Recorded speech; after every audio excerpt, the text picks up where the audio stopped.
इस प्रोजेक्ट को wind up करें और उसके बाद लोगों को, इस मुल्क के सियासी जमातों को, सियासतदानों को सियासत करने दें। ये प्रोजेक्ट जो है ये बिल्कुल मुल्क को 10 साल खा गया है इस मुल्क के। लेकिन राज साहब इसमें प्रॉब्लम हो गई। मियां साहब लड़ाई में हमारा तो कोई अमल दखल नहीं है। मियां साहब के बारे में भी लड़ाई शुरू है बिटवीन प्रोजेक्ट एंड एस्टैब्लिशमेंट। मियां साहब के बारे में भी कहते हैं ना सर, आपको 99 से बात हो रही है कि ये प्रोजेक्ट की और एस्टैब्लिशमेंट की आपसी लड़ाई है। उनको भी एस्टैब्लिशमेंट ने बनाया, लेकिन रियलिटी बन गए। इमरान खान भी अब एक रियलिटी है। आपने इलेक्शन देखा, जिस तरह पीटीआई इलेक्शन जीती है, एक रियलिटी है। तो अब आप ये कहेंगे कि इसको अब एक रियलिटी को खत्म करना है, तो ये भी तो आप एस्टैब्लिशमेंट का गंदा इस्तेमाल कर रहे हैं। नहीं काशिफ साहब, ये कौन सी, नहीं हम नहीं गंदा इस्तेमाल कर रहे हैं, वो खुद ही उनके गले पड़ा हुआ है। 9 मई हमने किया है। हमने उसे कहा था कि चढ़ दौड़ो उनके ऊपर। हमने कहा था कि शोधा के जाके मारो जूते और उनको डंडे मारो, उनकी जो यादगारें हैं। या हमने उसे कहा था कि जाओ जाके आग लगा दो।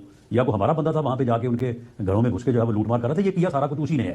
ये वो जाने और वो जाने वाली बात है। इसमें बिल्कुल हमारा कतन किसी मामले में भी कोई जो है वो अमल दखल नहीं है। तो आप मुझे बताएं कि ये हकीकत जो है ये कौन सी हकीकत है? ये जो इन्होंने अपना ये जो सोशल मीडिया और ये सारा इन्होंने फसाड जो वो हाइबर सिस्टम जो है इन्होंने बनाया हुआ है, ये किसने बना के दिया है? ये इसका अपना बनाया हुआ है, इसकी अपनी मेहनत है। ये सारा कुछ उन्होंने बना के दिया है। वो शरीफ बाजवा साहब थे और जो आसफ गफूर साहब थे, उन्होंने सारा कुछ कर करा के इसके हाथ में पकड़ा दिया और उसने जो है वो मुल्क को तबाह करने के लिए जो है उसने मोर्चा कायम कर लिया।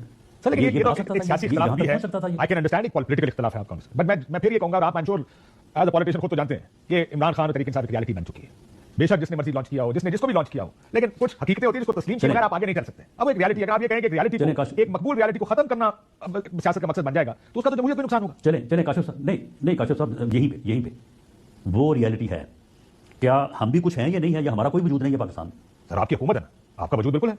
नहीं हम नहीं चले, अगर वो आपकी नजर में एक बहुत बड़ी रियलिटी है, कोई छोटी मोटी रियलिटी हम भी हैं या नहीं है? सर आप भी बहुत बड़ी रियलिटी है। कौन कहते हैं रियलिटी नहीं? आप सब तो फिर अगर तो सब लोग रियलिटी है। सुन ले बड़ी रियलिटी है वो उसने हमें खत्म करने के लिए एस्टैब्लिशमेंट को कहा कि मेरा साथ दें, मैंने इनका सफाया करना है। उसने कहा था ना आगे एक दोस्त मुल्क के दौरे से वापस आके कि मैंने 500 आदमी को फांसी लगानी है, अगर मेरे पास इख्तियार हो। वो कौन से 500 आदमी? हम ही थे। तो मामला यह कि उसने हमें खत्म करने, सफाई हस्ती से मिटाने के लिए एस्टैब्लिशमेंट को कहा मेरा साथ दो। एस्टैब्लिशमेंट का साथ नहीं दिया तो उसने फिर उनके साथ लड़ाई शुरू कर दी कि तुम तो मीर जाफर हो, तुम तो जो है वो मीर सादक हो। चौकीदार कैसे कह सकता है कि घर में चोर आ गया, घर में डाकू? यानी उसने तो हमें समझा ही नहीं कि हम इस मुल्क के बशिंदे हैं या हम इस मुल्क में रहने वाले हैं। उसने कहा जी घर में चोर आ गया, डाकू आ गया, चौकीदार कहता है मैंने आगे जो है वो फायर नहीं करना, बंदूक उसे हमने लेके दी है। तो जब वो हमें रियलिटी तस्वर नहीं करता और हमें हमारे वजूद को मिटाने के दरपे है, तो फिर आप मुझे बताएं कि हम उसे कैसे तस्लीम करें? लेकिन फिर आप इसको बताएंगे करने को तैयार है। आप भी हमने तो 2018 के इलेक्शन के बाद हमने उसे कहा था कि जनाब आप जैसे भी है हमारे साथ जो भी ज्यादती हुई सो हुई, आप बैठे, हम आपके साथ बैठने को तैयार हैं, आए मुल्क के लिए काम करें, आए चार्टर ऑफ इकोनॉमी करें। उसने तुम्हारी ऐसी तैसी, मैंने तो तुम्हें छोड़ना ही नहीं, मैंने तो तुम्हें जेलों में डालना है। तो ये मामला उस तरफ है। आई होप सारों ने अपने सबक सीख लिया। राना साहब, मसला ये कि हमारे मुल्क में हमारा मसला ये कि गलतियां दोहराई जाती हैं। I hope he has learned his lesson. उन्होंने अपना सबक भी सीखा हो। और जैसे आज ये भी आप स्टूडियो में आने से पहले बात कर रहे थे हुकूमत साहब अगर उसने कि मुज़ाकरात सियासतदानों से होने, काशिफ साहब जी, काशिफ साहब अगर उसने सबक सीख लिया है या समझ लिया है, अल्लाह करे कि उसकी समझ में ये बात आ जाए। खुदा की कसम बाकी जितने लोग हैं, मियां नवाज शरीफ से लेके आप जहां तक भी आप आ जाएं, मौलाना फजल रहमान साहब हैं, आसफ अली जरदारी साहब हैं, अफसर मैंगल साहब हैं, बाकी सारे सब लोग बैठने को तैयार हैं, सब लोग बात करने को तैयार हैं, सब लोग जो है वो इन हालात में सर जोड़ने को तैयार है, लेकिन वो नहीं है। ये बताइए सर, आपने ये भी कहा कि शहबाज शरीफ साहब बहुत मसरूफ हैं, पार्टी नहीं चला सकते, इसलिए मियां नवाज शरीफ साहब आए। लेकिन मियां साहब जब वज़ीर आज़म रहे 3 मरतबा, उस वक्त तो सब उनको पार्टी चलाने के लिए किसी और की जरूरत नहीं पड़ी। सो सब सोच रहे हैं कि शायद कुछ ऐसा है, पार्टी खत्म हो रही है जो इलेक्शंस के अंदर हुआ मुस्लिम लीग के साथ, कि जरूरत है कि पार्टी के अंदर अब मुताबिक होकर इस पार्टी को रिवाइव किया जाए, कोई बयानिया लाया जाए, वरना पार्टी तो खत्म हो जाएगी।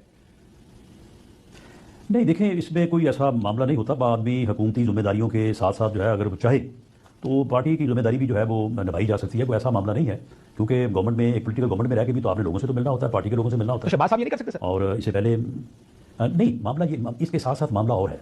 मामला ये है कि मियां नवाज शरीफ पार्टी के सदर थे। मियां नवाज शरीफ को जिस तरह से हटाया गया, वो कलक, वो एक अफसोस, वो हमारे जहनों में, हमारे दिलों में है। इमरान खान ने लड़ाई की एस्टैब्लिशमेंट से आपने डील कर ली, क्योंकि यहाँ तो मसला यह है कि उसके साथ ना जाओ, मेरे साथ डील कर लो तो ठीक है। ना ना ना ना, बिल्कुल नहीं, हमने कोई डील नहीं की।